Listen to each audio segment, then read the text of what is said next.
প্রথমে ইডির অফিসাররা গেছেন জীবনকৃষ্ণ সাহার বাড়িতে। বাড়ির বাইরে থেকে দরজায় নক করা হয়েছে, কেউ গেট খুলছেন না। তারা তাড়াতাড়ি বাড়ির পেছন দিক দিয়ে খিড়কি দরজা, যেটা দিয়ে বাড়ি থেকে বেরোনো যায়, সেইখানটাতে গেছেন এবং সেখানে গিয়ে দেখছেন খিড়কির দরজা দিয়ে বেরিয়ে তিনি পালাতে গিয়ে একটা ঝোপের মধ্যে পড়ে কাদা টাদা মেখে একাকার অবস্থা। সেখান থেকে ইডির আধিকারিকরা খপ করে তাকে ধরে বাড়ির ভেতরে নিয়ে গেছেন এবং তল্লাশি শুরু করেছেন। এর আগের বার যখন সিবিআই হানা দিয়েছিল জীবনকৃষ্ণ সাহার বাড়িতে, সেই সময়ও তিনি ঠিক এই একই কাজ করেছিলেন। তিনি সেখানেও সেই পাঁচিল টপকে পালানোর চেষ্টা করেছিলেন। এবার এই যে মানুষটি ওই পালানোর চেষ্টাটা করলেন এবং পারলেন না, তারপর তিনি জেলে চলে গেলেন।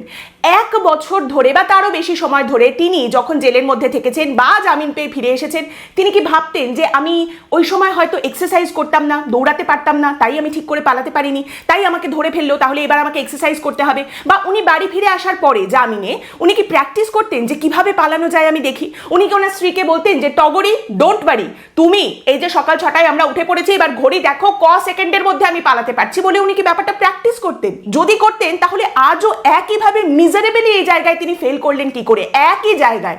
আর যদি প্র্যাকটিস না করতেন, যদি এটা তিনি ভাবেননি যে আমি আবার এইভাবে পালানোর চেষ্টা করবো, এবং তিনি জানেন যে প্রথমবার পালাতে গিয়ে তিনি ব্যর্থ হয়েছেন, তাহলে আবার এই কাজটা তিনি কেন করলেন?